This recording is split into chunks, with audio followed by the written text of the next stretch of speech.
Mechanisms of evolution. What is evolution? Evolution is the development of life on Earth. This is a process that began billions of years ago and is still continuing to this day. Evolution tells us how it was possible for the enormous diversity of life to develop. It shows us how primitive protozoa could become the millions of different species that we see today.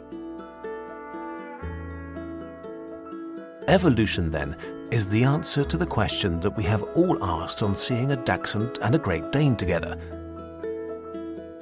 How is it possible for ancestors to have descendants that look so very different to them? In answering this question, we want to focus on animals, excluding other forms of life such as fungi and plants. The first question to ask is therefore, how can one animal develop into a whole new species of animal? But just a quick question. What exactly is a species? A species is a community of animals that is capable of producing offspring with one another, with those offspring also being capable of reproducing in turn. To understand this answer better, we need to take a closer look at the following points. The uniqueness of living creatures, guaranteed through the excess production of offspring and heredity. And, as a second key point, selection.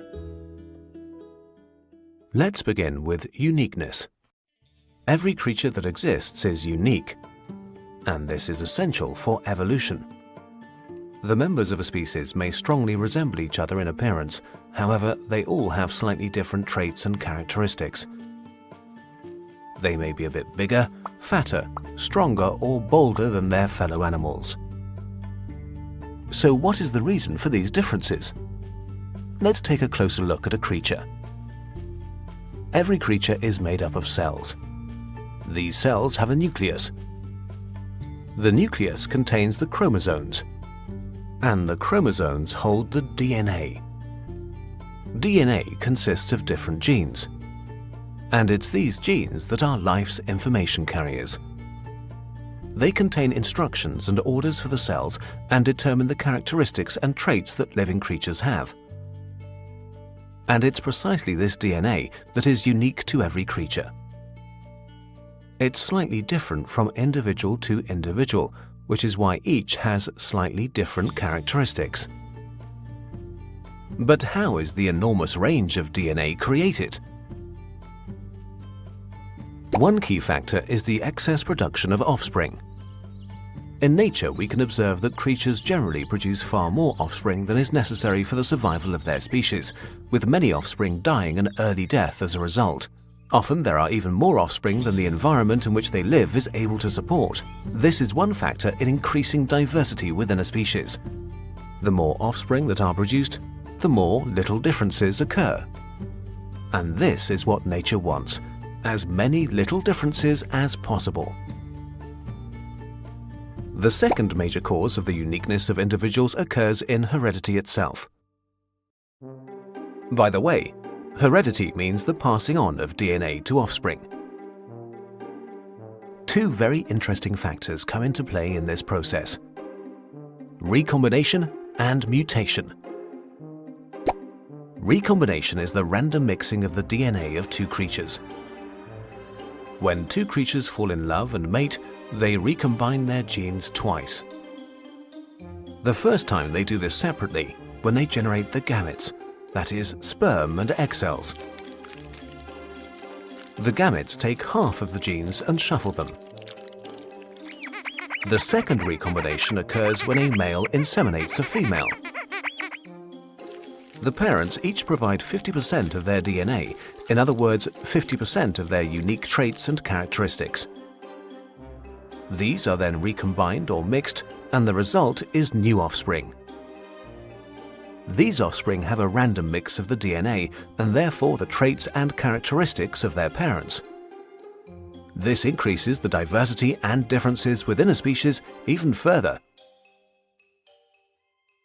But mutations are also important for evolution. Mutations are random changes in DNA. These can also be described as copying errors within the DNA, triggered by toxins or other chemical substances or by radiation. A mutation exists when a part of the DNA is altered. These changes are often negative and may result in illnesses such as cancer. However, they may also have neutral or positive effects, such as the blue eye color in humans, which is one such random mutation. In all cases, a mutation has to affect a gamete, that is a sperm or egg cell, because only the DNA in the gametes is passed on to the offspring. This is also the reason why we protect our sexual organs during X-rays, whilst other parts of the body are not at risk. In summary then, in the heredity process, creatures pass on their characteristics to their offspring in the form of DNA. Recombination and mutation change the DNA so that each child looks different to its siblings and receives a random mix of the characteristics of its parents.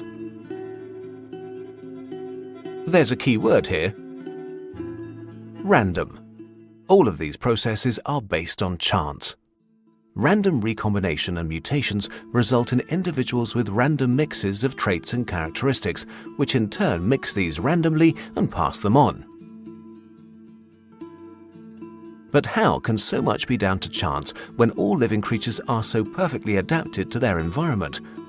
For example, the stick insect, the hummingbird, and the frogfish. The answer is provided by the second key point, selection. Each individual is subjected to a process of natural selection. As we have learned, each individual is somewhat different to its fellows, and there is extensive variation within a species. Environmental influences have an effect on living creatures.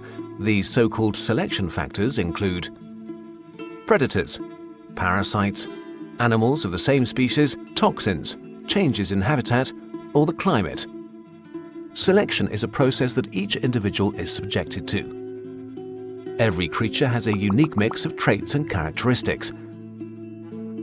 This mix helps them to survive in their environment, or not, as the case may be. Anyone with an unsuitable mix will be selected from the environment. Those with the right mix survive and can pass on their enhanced traits and characteristics. This is why diversity is so important. This is why creatures make so much effort to produce offspring that are as different as possible. They increase the likelihood that at least one of their offspring passes nature's selection process. They maximize their chances of survival. A good example of this can be seen in a group of finches living on a remote island. They are some of the most famous animals in the world of science and are known as Darwin finches, after their discoverer Charles Darwin. And this is the story of those finches. A few hundred years ago, a small group of finches was blown onto the Galapagos Islands in the middle of the Pacific, probably by a big storm.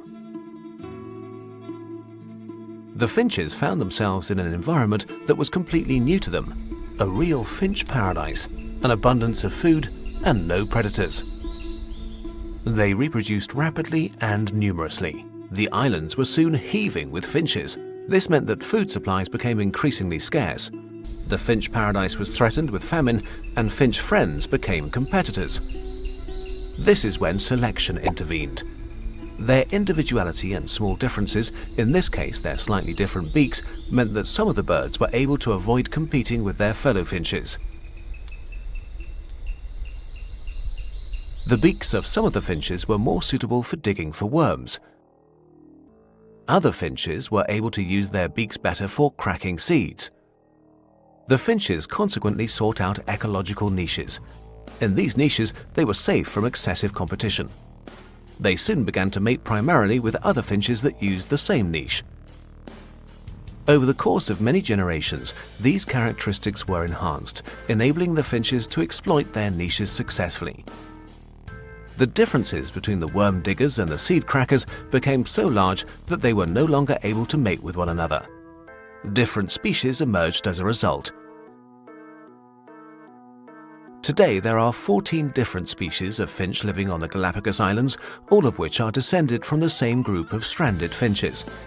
This is how new species are created by evolution, through the interaction of unique individuals, the excess production of offspring, recombination and mutation in heredity, and finally, through selection. Why is this so important? It tells us where the variety of life comes from and why living creatures are so perfectly adapted to their habitats. But it also affects us personally. Every person is the result of 3.5 billion years of evolution. And that includes you. Your ancestors fought and adapted in order to survive. This survival was an extremely uncertain thing. If we consider the fact that 99% of all the species that have ever lived are extinct, then you can consider yourself part of a success story. The dinosaurs have disappeared, but you are alive, watching this video. Because you're incredibly special, just like all the other creatures that exist today. Irreproducible and unique in the universe.